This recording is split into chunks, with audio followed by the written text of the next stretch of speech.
નમસ્તે મિત્રો, હું છું નવરંગ સેન અને સ્વાગત છે આપનું આઈ એમ ગુજરાતના અમેરિકા સ્પેશિયલ ન્યૂઝ બુલેટિનમાં।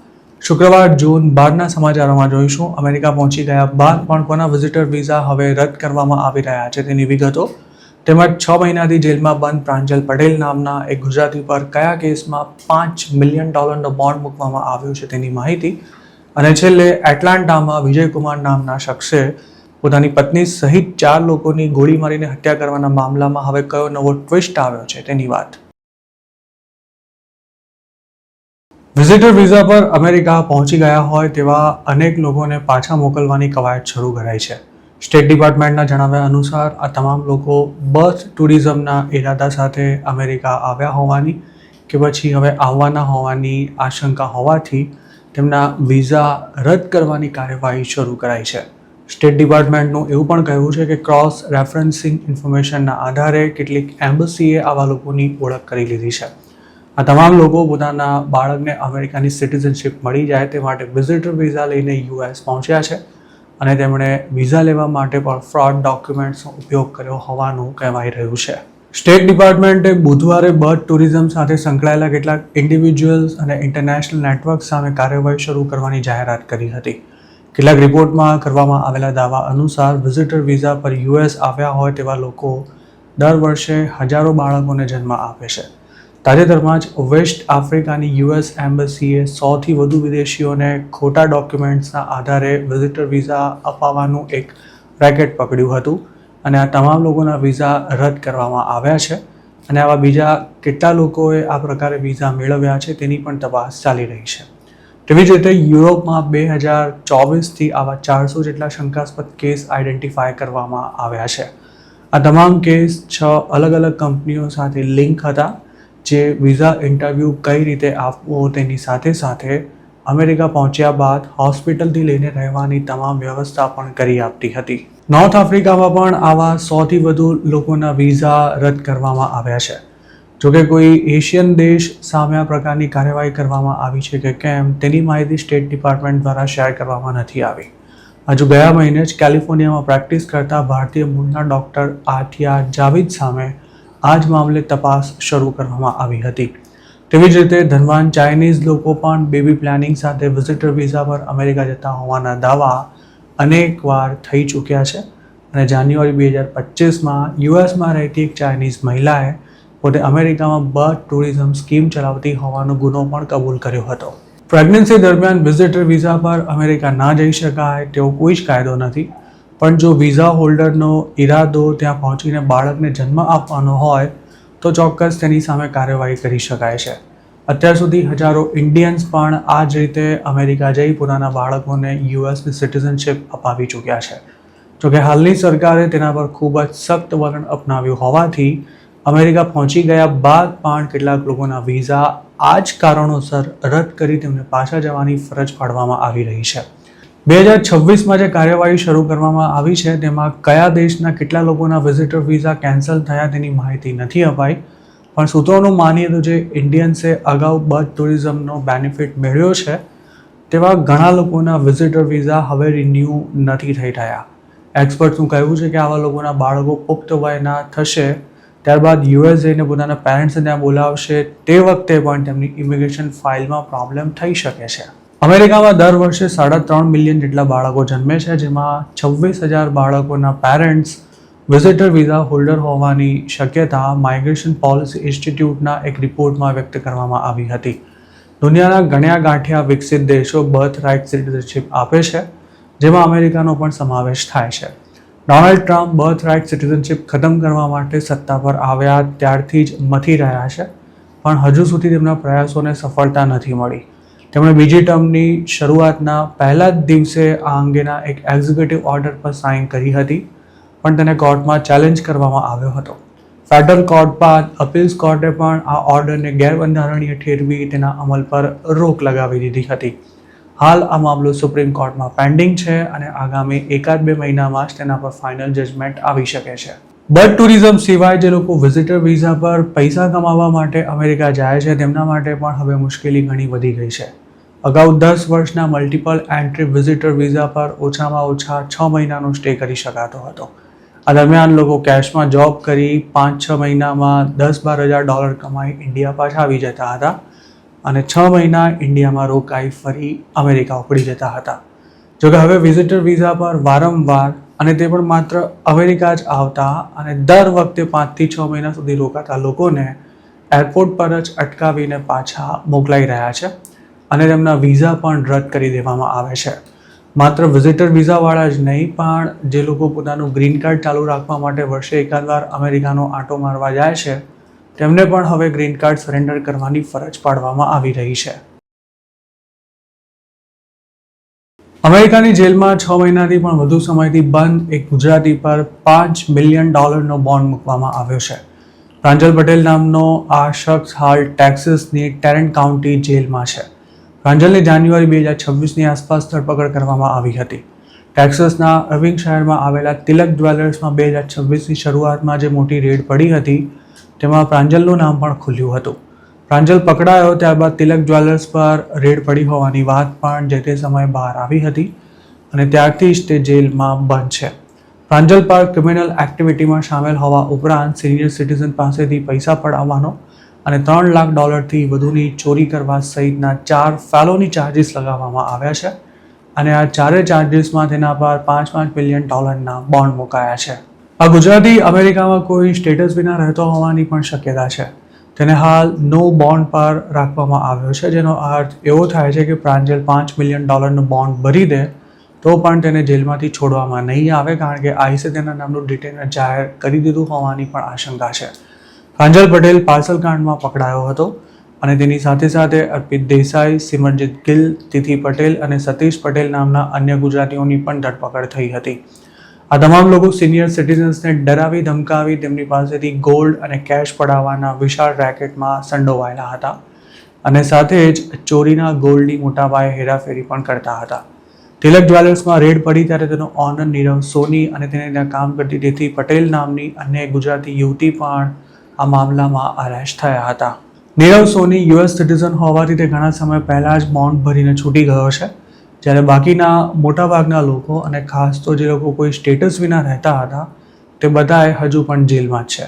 આ પ્રકરણમાં આતિશ નામના બીજા એક ગુજરાતીની પણ ધરપકડ કરવામાં આવી હતી, પણ તે કઈ જેલમાં છે અને તેના પર કયા ચાર્જીસ લગાવાયા છે તેની કોઈ જ માહિતી અત્યાર સુધી બહાર નથી આવી. આતિશ પણ જે તે સમયે કેનેડાવાળી બોર્ડર ક્રોસ કરી અમેરિકા ગયો હોવાનું કહેવાય છે. પ્રાંજલ, આતિશ અને તિથિ સહિતના જે લોકો સામે ચાર્જીસ લગાવાયા છે તે ખૂબ જ સંગીન છે અને પોલીસે મજબૂત હોમવર્ક કરીને તેમની સામે કાર્યવાહી કરી હોવાથી તેમના માટે ગમે તેવો મોટો વકીલ રોકીને પણ નિર્દોષ છોડવું ખૂબ જ મુશ્કેલ બની રહેવાનું છે. આ તમામ લોકો આવનારા દિવસોમાં ડિપોર્ટ થશે તે નક્કી છે, પણ તે પહેલાં તેમને ઘણો લાંબો સમય જેલમાં વિતાવવો પડશે. પ્રાંજલ સહિતના લોકો પર લગાવાયેલા ચાર્જ કોર્ટમાં સાબિત થાય તો તેમને 20 વર્ષ સુધીની જેલની સજા થઈ શકે છે. જો તે પોતાનો ગુનો કબૂલ કરી લેશે તો પણ તેને ઘણા વર્ષો સુધી જેલમાં રહેવું પડશે. સૂત્રોનું માનીએ તો આ કૌભાંડમાં સંડોવાયેલા અમુક લોકોએ અમેરિકામાં ખૂબ જ સારી એવી કમાણી કરી છે. કેટલાક લોકોએ તો યુએસમાં જ પોતાની પ્રોપર્ટી ખરીદવાની સાથે ભાગીદારીમાં બિઝનેસ પણ ખોલી દીધા હતા અને તેમણે ખાસી રકમ ઇન્ડિયા પણ મોકલાવી હતી.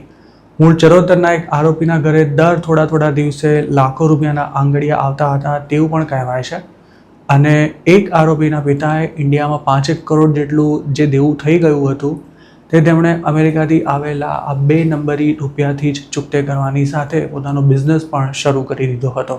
લીગલી કે પછી ઇલીગલી અમેરિકા જઈને 2 નંબરી ધંધા શરૂ કરી દેતા દેશીઓ અત્યાર સુધી એવા વહેમમાં રહેતા હતા કે 2-3 વર્ષમાં 5-10 કરોડ રૂપિયા ભેગા કરી ઇન્ડિયા પાછા જતા રહીશું. જોકે હરામની કમાણીનો મોહ ગમે તેટલા રૂપિયા કમાઈ લીધા બાદ પણ નથી છૂટતો હોતો. પૈસા કમાવાનો ટાર્ગેટ પૂરો થઈ જાય ત્યાર પછી લોકો એવું માનીને ધંધો ચાલુ રાખે છે કે જ્યાં સુધી પોલીસ પકડી ના લે ત્યાં સુધી પૈસા કમાવામાં શું વાંધો છે.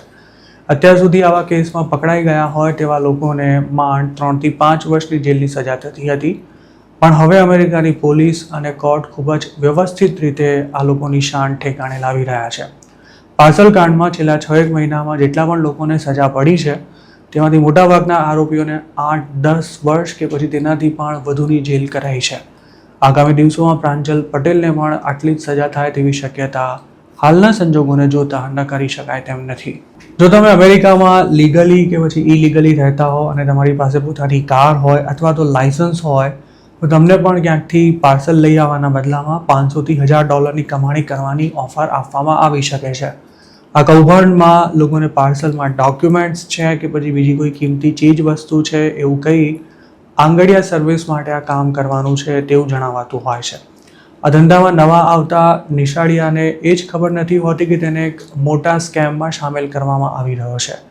2-5 વાર પાર્સલ કલેક્ટ કર્યા બાદ જ્યારે આ ધંધો સમજાય ત્યાર સુધીમાં પાર્સલ ઉઠાવનારાને પણ વગર મહેનતની કમાણીની આદત પડી ચૂકી હોય છે, પણ પોલીસના હાથમાં આવતા જ તેમને ધોળા દિવસે તારા દેખાઈ જાય છે. જાન્યુઆરી 2026માં એટલાન્ટામાં 4 ઇન્ડિયન્સને શૂટ કરી દેવાના ચકચારી કેસમાં હવે એક ચોંકાવનારો ટ્વિસ્ટ આવ્યો છે. આ મેટરમાં વિજય કુમાર નામના એક ઇન્ડિયન મિલિયોનેરે તેની પત્ની મીનુ ડોગરાની સાથે સાથે તેના 3 રિલેટિવ્સને ગોળી મારી દેતા ચારેયના મોત થઈ ગયા હતા. હાલ ફર્સ્ટ ડિગ્રી મર્ડરનો સામનો કરી રહેલા વિજયની લોયરે હવે કોર્ટમાં નવો જ દાવ ખેલ્યો છે. પોલીસના જણાવ્યા અનુસાર આ શૂટિંગ થયું તે પહેલાં આરોપી વિજય કુમારને 4 મૃતકો સાથે ખૂબ જ મોટો ઝઘડો થયો હતો અને પછી તેણે 4 લોકોને શૂટ કરી દીધા હતા.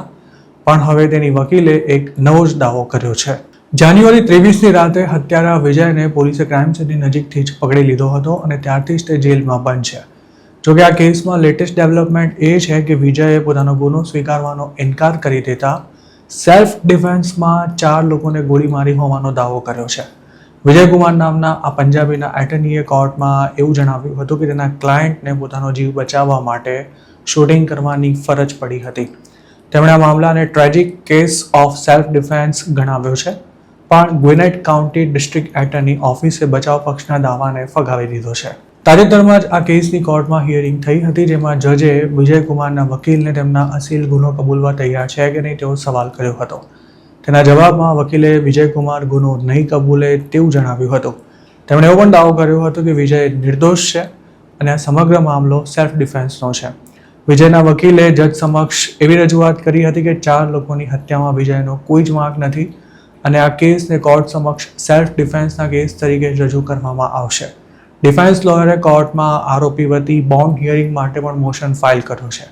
તેમણે એવી દલીલ કરી હતી કે વિજયની પત્નીના અમુક પરિવારજનો તેને સતત ધમકી આપતા હતા, તેની પાસેથી પૈસા પડાવતા હતા, તેમજ તેના પર અત્યાચાર પણ ગુજારવામાં આવતો હતો. વિજયની વકીલે કોર્ટમાં એવો પણ દાવો કર્યો હતો કે શૂટિંગ થયું તે રાત્રે મૃતક ગૌરવે વિજયને તેના જ ઘરમાંથી ફોન અને કોટ વિના જ ધક્કા મારીને બહાર કાઢ્યો હતો અને ત્યારબાદ તેને બળજબરીપૂર્વક નિધિને ત્યાં લઈ જવાયો હતો. નિધિના ઘરમાં વિજય પર ઘણા મહિનાથી ટોર્ચર થઈ રહ્યું હતું અને તેની પાસેથી પૈસા પણ પડાવવામાં આવતા હતા, જેથી આ ઘરમાં પોતાના પર જીવલેણ હુમલો કરાશે તે વાતનો વિજયને ડર હતો. ડિફેન્સ લોયરે પોતાનો પક્ષ મજબૂત કરવા માટે આરોપીની માઇનોર દીકરી દ્વારા અપાયેલી ગવાહીનો પણ ઉલ્લેખ કર્યો છે. તેમણે કોર્ટને એવું પણ જણાવ્યું હતું કે વિજયની કોઈ ક્રિમિનલ હિસ્ટ્રી નથી અને તેને એટલાન્ટામાં 150થી પણ વધુ લોકો સારી રીતે ઓળખે છે, જેમાંથી 100 લોકોએ તેના માટે લેટર્સ ઓફ સપોર્ટ પણ આપ્યા છે. આરોપી વિજય કુમારે તેની પત્ની મીનુ ડોગરા ઉપરાંત નિધિ ચંદેર, હરીશ ચંદેર અને ગૌરવ કુમારની ગોળી મારીને હત્યા કરી હતી. આ તમામ મૃતકો મીનુના પરિવારના હતા. નિધિ મીનુની બહેન હતી, જ્યારે હરીશ નિધિનો પતિ હતો અને ગૌરવ મીનુનો ભાઈ હતો તેવું પણ જે તે સમયે જાણવા મળ્યું હતું. આ શૂટિંગ થયું ત્યારે ઘરમાં 3 બાળકો પણ મોજૂદ હતા, જે પોતાનો જીવ બચાવવા માટે ઉપરના માળે એક રૂમના કબાટમાં પુરાઈ ગયા હતા અને વિજયની દીકરીએ જ ત્યારે 911 પર ફોન કરી પોલીસને બોલાવી હતી. વિજયકુમારનો કેસ અમેરિકાની જાણીતી ક્રિમિનલ લોયર એશ્લે મર્ચન્ટ લડી રહી છે. જોર્જિયામાં વોલમાર્ટમાંથી બાળકનું અપહરણ કરવાના પ્રયાસના એક અત્યંત ચર્ચાસ્પદ બનેલા મામલામાં મહેન્દ્ર પટેલ નામના જે ગુજરાતીની ધરપકડ થઈ હતી તેમનો કેસ પણ એશ્લે મર્ચન્ટે જ સંભાળ્યો હતો. હાલ મર્ડર કેસમાં જેલમાં બંધ વિજય કુમાર મિલિયન્સ ઓફ ડોલર્સનો આસામી મનાય છે, પણ તેનું લગ્ન જીવન ખૂબ જ તણાવભર્યું હતું. એવું પણ કહેવાય છે કે તે ડિવોર્સ બાદ પણ પત્નીની સાથે જ રહેતો હતો અને તેના રંગીન મિજાજ તેમજ બેફામ પૈસા ઉડાવવાની આદતને કારણે પતિ પત્ની વચ્ચે અવારનવાર ઝઘડા થતા રહેતા હતા. જોર્જિયામાં વિજયકુમારના ગેમિંગ મશીન્સ ચાલતા હતા, જેમાં તેને માતબર કમાણી થતી હતી.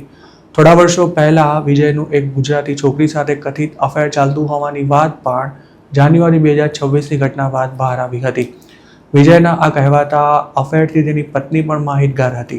વિજયને પોતાને સિરિયસ હેલ્થ ઇશ્યુઝ પણ હતા, જેની આયુર્વેદિક ટ્રીટમેન્ટ માટે તે અવારનવાર ઇન્ડિયા પણ આવતો રહેતો હતો. એવું પણ કહેવાય છે કે વિજયને ચિક્કાર દારૂ પીવાની આદત હતી અને તે ગુસ્સામાં ગમે તે કરી બેસતો હતો. જોકે તેની પાસે ગન છે તે વાતની તેને સારી રીતે ઓળખતા લોકોને પણ જાણ નહોતી. આ પ્રકરણથી વાકેફ એક સૂત્રએ જે તે સમયે આઈ ગુજરાતને એવું પણ જણાવ્યું હતું કે વિજય અને તેની પત્ની વચ્ચે એટલા જબરજસ્ત ઝઘડા થતા હતા કે આ પતિ પત્ની ઘરમાં બેફામ તોડફોડ કરતા. એટલાન્ટા તેમજ તેની આસપાસ વિજયના 15 જેટલા ગેસ સ્ટેશન્સ હોવાનું પણ કહેવાય છે અને 300 જેટલા સ્ટોર્સમાં તેના ગેમિંગ મશીન ચાલતા હતા. તેના હાથ નીચે જે તે સમયે 150 જેટલા લોકો કામ કરતા હતા. વિજય પોતે 16 વર્ષની ઉંમરે અમેરિકા આવ્યો હતો અને તેણે એકલા હાથે આખું એમ્પાયર ઊભું કર્યું હતું. તો મિત્રો, આ હતા અમેરિકાના આજના મુખ્ય સમાચાર.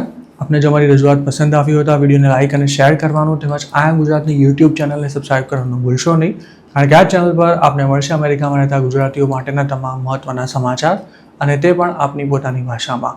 આપ જો અમારી સાથે કોઈ ટિપ શેર કરવા માંગતા હો તો હાલ સ્ક્રીન પર દેખાઈ રહેલા વોટ્સઅપ નંબર પર પણ અમારો સંપર્ક કરી શકો છો. આપની ઓળખ ગુપ્ત રાખવામાં આવશે.